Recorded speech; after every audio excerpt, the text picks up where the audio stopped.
Pemirsa, minyak mentah berjangka Brent ditutup naik 0,79% menjadi $66,02 per barrel, sedangkan minyak mentah berjangka West Texas Intermediate meningkat 0,63%.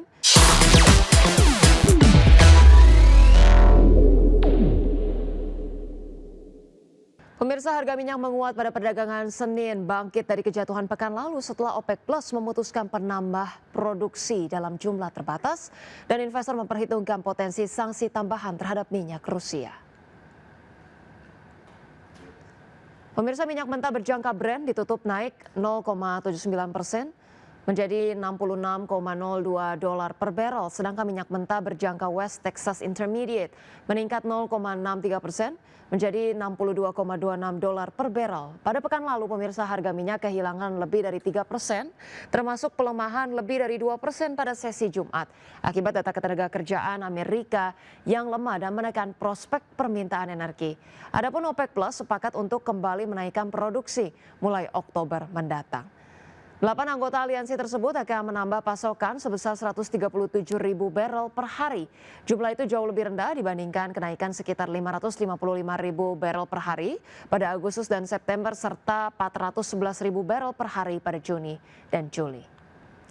Ya, selanjutnya pemirsa, dari pergerakan bursa global, bursa Wall Street menghijau pada perdagangan Senin dengan indeks Nasdaq berakhir di level tertinggi sepanjang sejarah. Sementara investor kian yakin bahwa The Fed akan segera memangkas suku bunga untuk menopang pertumbuhan ekonomi Amerika Serikat. Adapun pada perdagangan Senin, indeks S&P 500 ditutup naik 0,21% ke level 6.495. Kemudian indeks Nasdaq Composite menguat 0,45% ke level 21.798 dan indeks Dow Jones Industrial Average naik 0,25% ke posisi 45.514.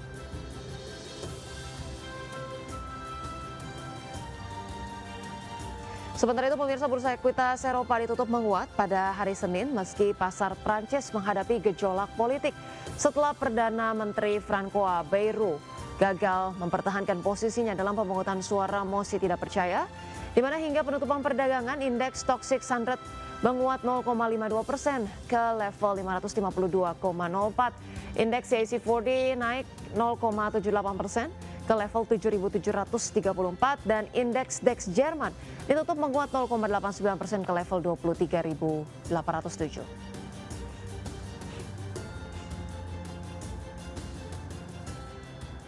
Nah, pemirsa, untuk membahas selengkapnya terkait dengan proyeksi IHSG dan perdagangan di pasar modal pada hari ini, kita sudah tersambung melalui line Zoom bersama dengan Bapak M. Hamzah, CEO Sahamology.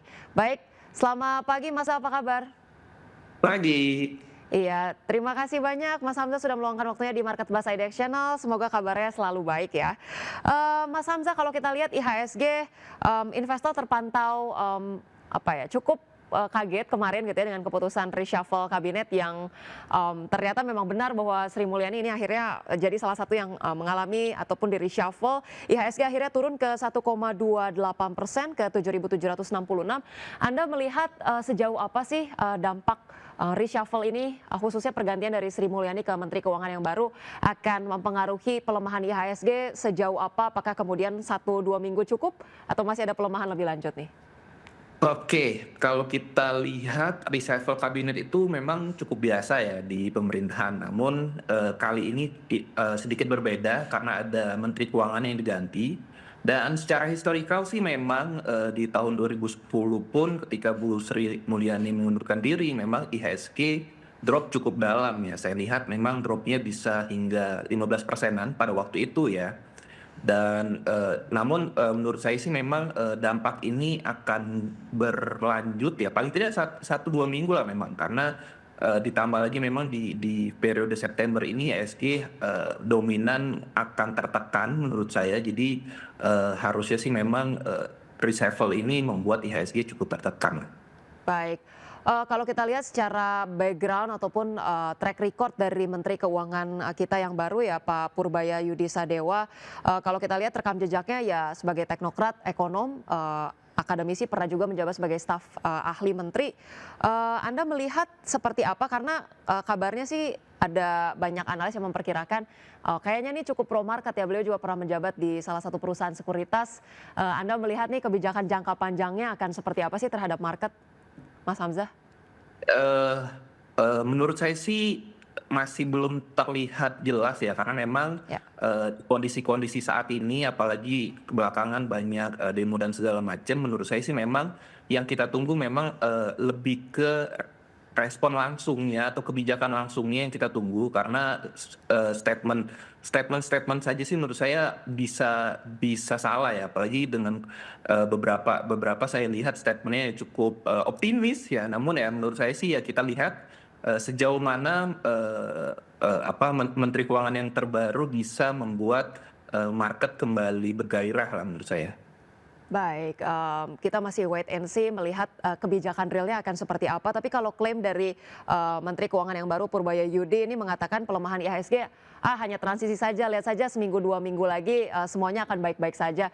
Tapi Anda melihat, seberapa optimis sih, pasar di kepemimpinan Menteri Keuangan yang baru? Kita tahu, Sri Mulyani menjabat sudah sangat lama, apa ya, dari khususnya investor global mungkin mencermati dinamika ini tuh seperti apa sih Mas Hamzah?